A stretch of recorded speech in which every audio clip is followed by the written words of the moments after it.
Role of government in health. Health for all. The practice of public health has been dynamic in India and has witnessed many hurdles in its attempt to affect the lives of the country. Since independence, major public health problems like malaria, tuberculosis, leprosy, high maternal and lately human immunodeficiency virus (HIV) have been addressed through a concerted action of the government. Challenges before public health. The new agenda for public health in India includes 1. The epidemiological transition, rising burden of chronic non-communicable diseases. 2. Demographic transition, increasing elderly population. And 3. Environmental changes. In India, the tobacco attributable deaths range from 8 lakh to 9 lakh per year, leading to huge social and economic losses. Mental, neurological, and substance use disorders also cause a large burden of disease and disability.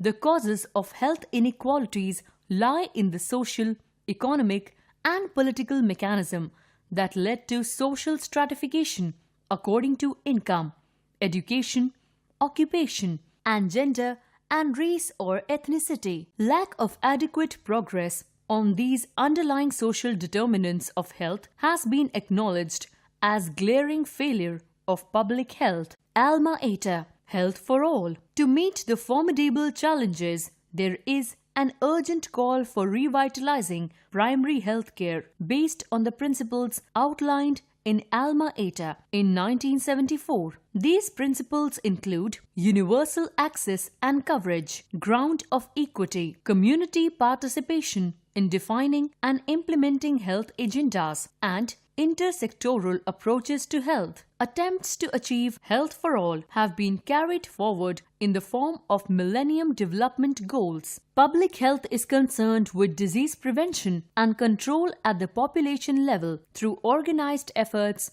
and informed choices of society, organizations, public and private communities, and individuals. However, the role of government is crucial for addressing these challenges and achieving health equity. The Ministry of Health and Family Welfare (MOHFW) plays a vital role in guiding India's public health system. Role of government within the health sector. Health system at a glance. Important issues that the health systems must confront are lack of financial and material resources, health workforce issues, and the stewardship challenge of implementing pro-equity health policies in a pluralistic environment. The National Rural Health Mission (NRHM) launched by the Government of India is a leap forward in establishing effective integration and convergence of health services and affecting architectural correction in the healthcare delivery system in India. Health Information System. The Integrated Disease Surveillance Project was set up to establish a dedicated highway of information relating to disease occurrence required for prevention and containment at the community level, but the slow pace of implementation is due to poor efforts in involving critical actors outside the public sector. Health profiles published by the government should be used to help communities prioritize their health problems and to inform local decision making. Public health laboratories have a good capacity to support the government's diagnostic and research activities on health risks and threats, but are not being utilized efficiently. Mechanisms to monitor epidemiological challenges like mental health, occupational health, and other environment risks are yet to be put in place. Health research system. There is a need for strengthening research infrastructure in the departments of community medicine in various institutes and to foster their partnerships with state health services. Rules and regulations. Their implementation. A good system of regulation is fundamental to successful public health outcomes. It reduces exposure to disease through enforcement of sanitary codes. Example, water quality monitoring monitoring, slaughterhouse hygiene, and food safety. Wide gaps exist in the enforcement, monitoring, and evaluation, resulting in a weak public health system. This is partly due to poor financing for public health, lack of leadership and commitment of public health functionaries, and lack of community involvement. Revival of public health regulation through concerted efforts by the government is possible through updation and implementation of public health laws, consulting stakeholders, and increasing public awareness of existing laws and their enforcement procedures. Health promotional activities and program. Development of community-wide education programs and other health promotional activities need to be strengthened. Much can be done to improve the effectiveness of health promotion by extending it to rural areas as well. Observing days like Diabetes Day and Heart Day even in villages will help create awareness at the grassroots level.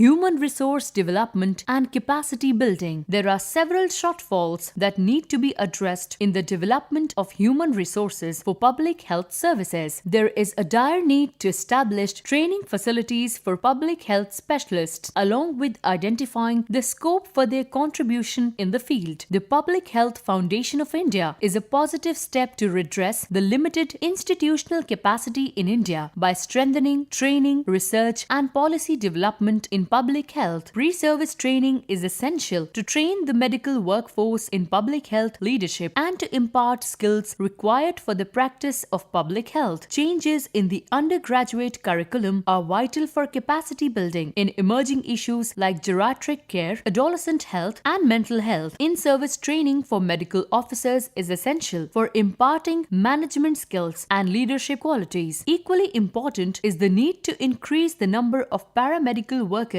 and training institutes in India. Scope for further action in the health sector. School health, mental health, referral system, and urban health remain as weak links in India's health system. Despite featuring in the National Health Policy, school health programs have become almost defunct because of administrative, managerial, and logistic problems. Mental health has remained elusive even after implementing the National Mental Health Program. On a positive note, innovative schemes through public-private partnerships are being tried in various parts of the country in promoting referrals. Similarly, the much-awaited National Urban Health Mission might offer solutions with regards to urban social determinants of health, living conditions. Safe drinking water and sanitation are critical determinants of health which would directly contribute to 70 to 80% reduction in the burden of communicable diseases. Urban planning. Provision of urban basic services like water supply, sewerage, and solid waste management needs special attention. The Jawaharlal Nehru National Urban Renewal Mission in 35 cities works to develop financially sustainable cities in line with the Millennium Development Goals, which needs to be expanded to cover the entire country. Nutrition and early child development. Recent innovations like universalization of integrated child development services (ICDS) and setting up of mini Anganwadi centers in deprived areas are examples of inclusive growth under the 11th five-year plan. The government needs to strengthen ICDS in poor performing states based on experiences from other successful models. Example, Tamil Nadu, upgrading kitchens with LPG connection, stove and pressure cooker, and electrification. Use of iron fortified salt to address the burden of anemia. Micronutrient deficiency control measures like dietary diversification, horticultural intervention, food fortification, nutritional supplementation, and other public health measures need intersectoral coordination with various departments. Example, women in child development, health, agriculture, rural and urban development. Food security measures. Innovations are required to strengthen the public distribution system to curb the inclusion and exclusion errors and increase the range of commodities for people living in very poor conditions. It is essential that the government puts forth action plans to increase domestic food grain production, raise consumer incomes to buy food, and make agriculture remunerative. Population stabilization. There is all-round realization that population stabilization is a must for ensuring quality of life for all citizens. Formulation of a national policy and setting up of a National Commission on Population and Jansankhya Sthirat Kosh reflect the deep commitment of the government. development. However, parallel developments in women empowerment, increasing institutional deliveries, and strengthening health services and infrastructure hold the key to population control in the future. Community participation. Community participation builds support for policies and programs, generates compliance with regulations, and helps alter personal health behaviors. One of the major strategic interventions under NRHM is the system of ensuring accountability and transparency through people's participation, the Rogi Kalyan Samitis. The Ministry of Health needs to define a clear policy on social participation and operational methods in facilitating community health projects. Potential areas of community participation could be in lifestyle modification in chronic diseases through physical activity and diet modification, and primary prevention of alcohol dependence through active community-based methods like awareness creation and behavioral interventions. Private sector, civil societies, and global partnerships. Effective addressing of public health challenges necessitates new forms of cooperation with private sectors, public-private partnerships, civil societies, national health leaders, health workers, communities, other relevant sectors, and international health agencies, WHO, UNICEF, Bill and Melinda Gates Foundation, World Bank. It is true that a lot has been achieved in the past. The milestones in the history of public health that have had a telling effect on millions of lives: launch of expanded program of immunization in 1974, primary health care enunciated at ALMA in 1978, eradication of smallpox in 1979, launch of polio eradication in 1988, FCTC ratification in 2004, and COTPA Act of 2005, to name a few. It was a glorious past, but the future of a healthy India lies in mainstreaming the public health agenda in the framework of sustainable development. The ultimate goal of great nation would be one where the rural and urban divide has reduced to a thin line, with adequate access to clean energy and safe water, where the best of healthcare is available to all, where the governance is responsive, transparent, and corruption-free, where poverty and illiteracy have been eradicated and crimes against women and children are removed. A healthy nation that is one of the best places to live in.